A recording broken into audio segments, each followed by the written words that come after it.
جمع لرالی او امام د رکوع په حالت کې دی نو څومره اندازه کې چې ته رکوع را لاندې کې نو ستا دا رکعت به ټیک وي، څومره اندازه کې چې ته د امام سره په رکوع کې شامل شي نو دا رکعت به ستا درست وي، دا به ټیک وي. دویمه مسله دا ده چې امام په اخیره قاعده باندې ناست دی او د سلام ګرځولو په حالت کې دی، یا سلام ګرځي یا یو طرف ته ګرځولی دی او ته په قاعده کې شامل شې نو آیا دا جمع تا را لاندې کړه، ته په دې جمع کې شامل شوې او که نه دا جمع تا نه تلې ده ته به ځان لمونځ کې. ګوره اول مسله خو دا ده چې بعضې کس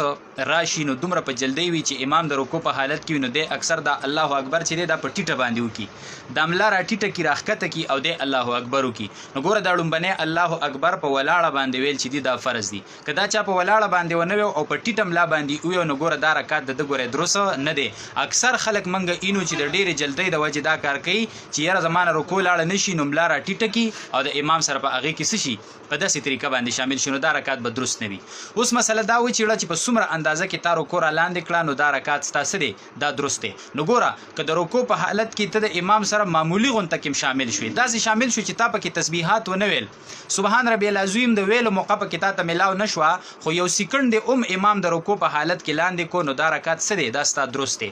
که داسې وه چې ته رکوع لتلې او امام راوچتېدو کې نو ګورې دا رکعت به بیا ټیک نه وي، امام سر راوچتی او ته ښکته کېږي رکوع ته نو دا رکعت به بیا درست نه وي. دا مسله د ځان سره یاد ساته، د یو تسبیح په اندازه یا د نیمې تسبیح په اندازه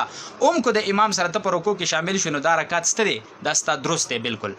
بله مسله دا شوه چې اخري قاعده کې امام ناست دی او د سلام د ګرځولو ټیم دی یا سلام اړی یو طرف ته اړولی دی او ته په منځ کې شاملېږي نو آیا دا ستا جمع به ستا درست وي، ته په جمع کې شامل شولې او که نه دا جمع تا نه لاړله. نو ګوره دې کې یو مسله یاد ساته چې تا نیت وتړو او ته ځې قاعده باندې کښېنې او امام یو طرف ته سلام واړو نو بیا خو ستا ناستې ته اړو اجت نشته، دا جمع تا نه لاړله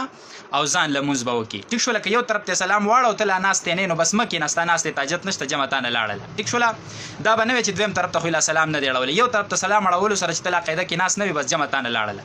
دویمه دا ده ګوره چې تا نیت وتړو ته په قاعده کې کښېناستې چې څنګه کښېناستې امام فوري سلام اړول یو طرف ته شروع کړه نو دا جمع څه شوه دا ستا درسته دا جمع دی را لاندې کړه د امام سره په جمع کې څه شولې دا شامل شوي. دوه شو. درېیمه دا ده چې ته د امام سره په اخري قاعده کې کښېناستې او په دغه وخت کې امام لومبي طرف ته سلام ګرځول شروع کړي دي، یعنی په خوله باندې السلام لفظ شروع کړی دی خو په السلام کې د میم ته لا نه دی رسېدلی او ته د دې میم ته د رسېدو نه مخکې ته په قاعده کښېناستې نو دا جمع تا را لاندې کړه. السلام کې میم لفظ ته امام نه دی رسېدلی او ته د دې نه مخکې په قاعده کښېناستې نو دا جمع څه شوه تا را لاندې کړه، ته په جمع کې شامل شولې، ته به مسبوق حسابېږي یعنې جمع کې شامل شولې. خو که داسې وشو چې ته لا په قاعده ناست نه او ستا د ناستې نه مخکې امام السلام کې میم لفظ ته ورسېدو نو دا جمع تا نه لاړله، ته به ځان لمونځ کې او ته په جمع کوونکو کې شامل د امام سره نه شولې. دا مسله باندې ځان پوهه کا نو چې امام او که نه امام دې راواړو او فوري هغه سلام وګرځو یا د میم لفظ ته د رسېدو نه مخکې د امام سره شامل شولې نو په دغه ټیم کې خو بیا امام ډایرکټ سلام ګرځوي نو ته په جمع کې شامل شوې، خو چې امام سلام واړو نو ته به ډایرکټ باقي رکعتونو راګرځولو نه پاسې بلکې التحیات به تر عبده و رسولو پورې پوره کړي، دا په تا واجب دي نو د هغې نه پس به ته پاسې او چې تا نه کوم رکعتونه تللي دي نو هغه به راوګرځې. دا